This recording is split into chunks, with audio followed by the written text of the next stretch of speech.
The Voynich Manuscript, filled to the brim with impossible plants and women bathing in tubes and pools of green goo. This book has survived wars, plagues, and inquisitions. But no one has ever read a single word of it. Yeah, let's dive into these weird, dark, and murky waters and try not to drown in medieval madness. Morbid History. The Voynich Manuscript is a small 240-page codex, written in an entirely unknown script and language. It's lavishly illustrated with bizarre diagrams, zodiac charts, and strange flora. And of course, a barrage of naked women wading through tubes of herbal soup. Analysis on the book's parchment and binding suggests it was written sometime in the 1400s by some very eccentric person residing in Italy. From there, its history is very murky at best, up until the 1600s when we find its first known owner in the form of George Baresch, an alchemist and collector living in Prague. And he apparently found it in his own library, and we, not even he, knew how it ended up there. Either way, he tried decoding it, as one does, and he failed, as one also does. In pure frustration, I'm sure, he ended up sending a letter to a friend who so happened to be a Jesuit scholar named Kircher. I feel like I will mispronounce a lot of things here. I'm sorry. Either way, Kircher was living in Rome and was a Jesuit scholar. There we are. And he asked for help. And this little letter, that is dated to 1639, is the first known mention of the book. Therefore, we see George Baresch as its first owner that we can actually point down. As we said, he failed decoding this weird little book, and after his demise, a colleague of his actually sent the book to the aforementioned Jesuit scholar, and it ended up in Rome, Italy, again, where it most likely just faded into obscurity until one fateful day in the 1900s. And so it actually takes its modern name from a Wilfrid Voynich, who was a Polish rare book dealer. He luckily stumbled upon the little book in 1912 during a visit to Italy, as it lay among a cache of old tombs in a Jesuit college. And Voynich was suitably enthralled by the complete weirdness of this small little book, but sadly, he perished before being able to decode it, even though he spent much energy into that. And after his dearly departure, the little book switched hands between relatives and friends until it finally ended up again with a rare book dealer who tried to sell it but didn't manage to get the price he wanted, so he sensibly just donated it to Yale University in 1969, where it still resides behind lock and key to this day.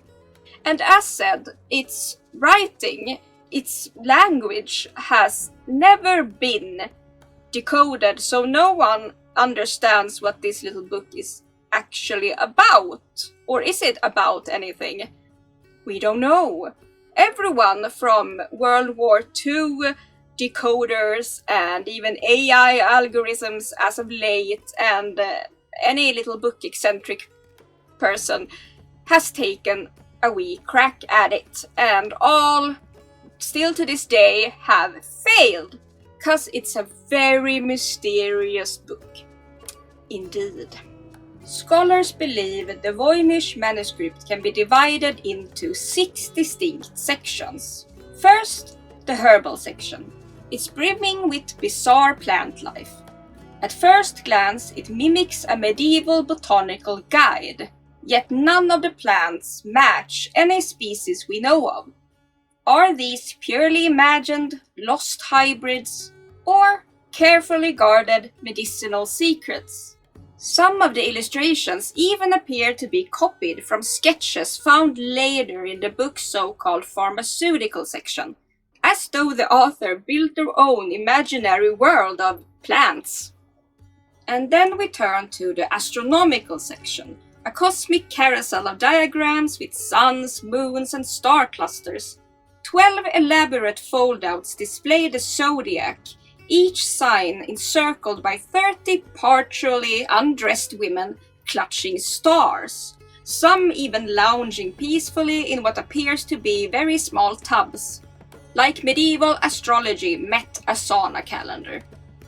Next, the balneological section, a fever dream of crowned women frolicking about in elaborate plumbing systems filled with green goo. Were these fantastical diagrams of healing spas, mystical alchemy? Or did someone just really enjoy the thought of female-powered plumbing? No answer truly satisfies, and hey, who are we to judge? And then the fourth division, cosmological, and it plunges us even deeper into obscurity. Here the diagrams swell in complexity, with sprawling map-like charts with castles, swirling stars, and strange flower-shaped islands all connected together. And then we have the pharmaceutical section, dozens of pages filled with roots, leaves, and fantastical jars, many drawn in exquisite, almost obsessive detail. Each plant part is carefully labeled in the cipher, as though listing ingredients for potions or poisons. Some of the jars look purely practical, while others seem designed by a mind drunk on alchemy. And finally, we reach the recipes section, page after page of dense text with star-marked paragraphs. The text is flowing without a single illustration to break the monotony. Each tiny star might signify a new concoction, prayer, or a curse. Without a key to its language, we'll probably never know. So, let's ask ourselves, who wrote it and when? A good place to start. As said, analysis and radiocarbon testing of the parchment dates it to between 1404 and 1438, so that's pretty set in stone, I'm guessing. But the author? Complete and utter mystery. But that doesn't mean that there's not theories galore on that subject. Some believe it was the 13th century friar Roger Bacon, known for his love of codes and experiments.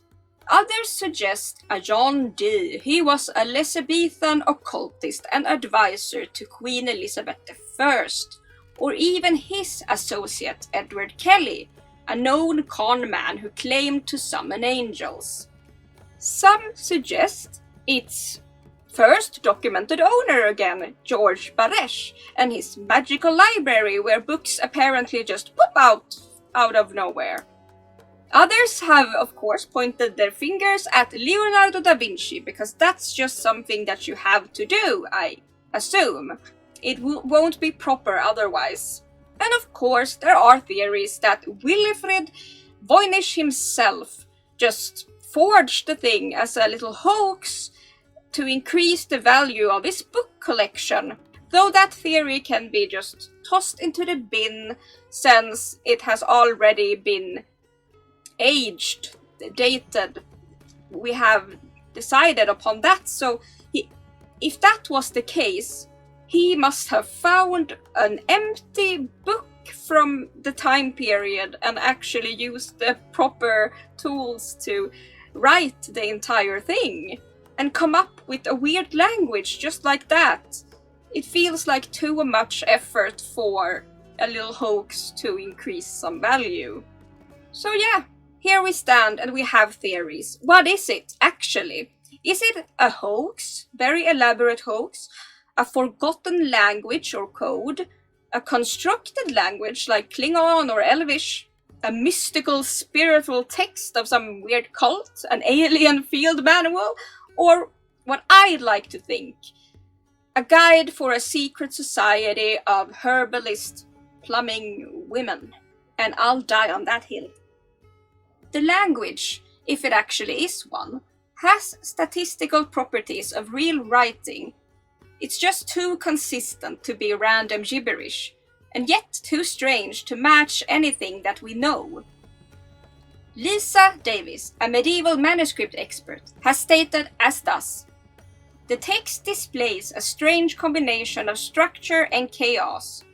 It's as if someone wanted to look meaningful without it actually meaning anything. So, in the end, the Voynich Manuscript refuses to reveal its green, gooey secrets. Thank you so much for watching. Don't forget to like, comment and subscribe. It really means a lot for the little algorithm, and it's free for you, and I promise it doesn't hurt. And giant thanks to my channel members and my Patreon members. Without you, this channel would not be what it is at all. So, you're amazing. And as always, stay amazing, stay hydrated, but most of all, stay morbid. And I'll see you soon. Bye bye!